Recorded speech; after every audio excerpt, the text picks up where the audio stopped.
Hello, this is Jalen Henriquez, and this is my McGwire interview crisis analysis. The first thing that I noticed with McGwire's response was that he was operating in deal response strategy, defined as compassion, concern, regret, ingratiation. Just overall, his apology was formed to me by the deal cluster.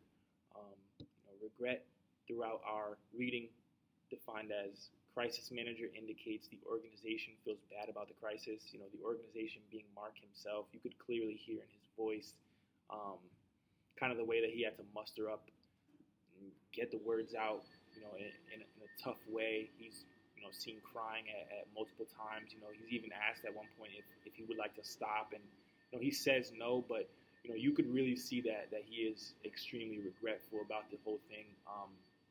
That was clear throughout the entire interview, just with the way that it was difficult for him to talk, and it was difficult for him to, kind of revisit a lot of these things from his past. The next thing that our reading, touched on, which I'll come back to, was just reminding them, as in the stakeholders, of the past good works by the organization, which would be him. The second strategy I noticed was diminished response. Defined in our reading as a crisis manager accepts a crisis occurred and that his or her organization is involved but tries to change the attributions that stakeholders make about a crisis in order to reduce the reputational damage. This is something that I feel Mark did a lot of, throughout his interview, was denying that him taking steroids was about performance and more so about his health, which I'm not saying isn't true, but definitely think that would be diminished response. He had a quote saying, "So frustrated with so frustrated with injuries, I wanted to retire." The third strategy I noticed was preventable cluster, and in all, as far as that, it's this wasn't an accident, and I wouldn't call him a victim here.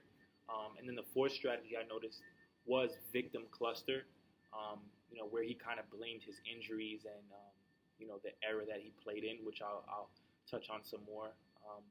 In all, I really think that all four of the strategies I noticed are that he's operating in two responses and then two clusters at once, which make up the four strategies that I came up with.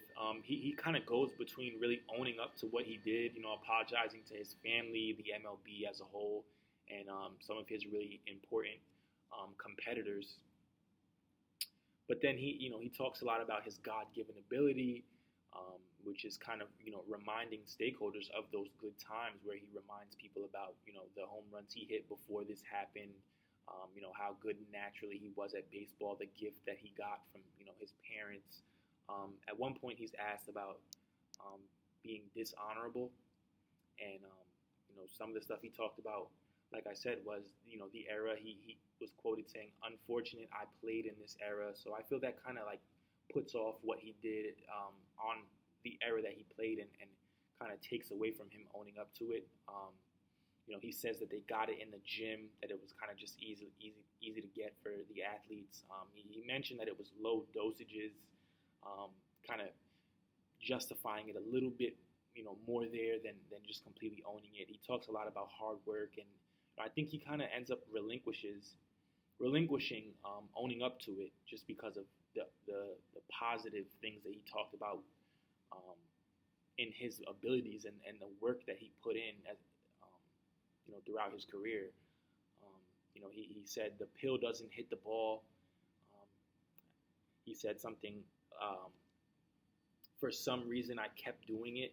I think that was not a good idea in terms of if you're going to take responsibility and then kind of make it seem like it's something that you can't understand, why you did it. I think explaining why is a big part of, owning up to something and crisis management. In terms of how effective he was, I think he may have gained some sympathy, but overall I wouldn't say he was effective, just because it's kind of confusing, what route he's taking. He goes back and forth, and at one point says it's the stupidest thing he ever done, but then if it's something you did for your health, then I don't see it as necessarily stupid. More so, a bad decision.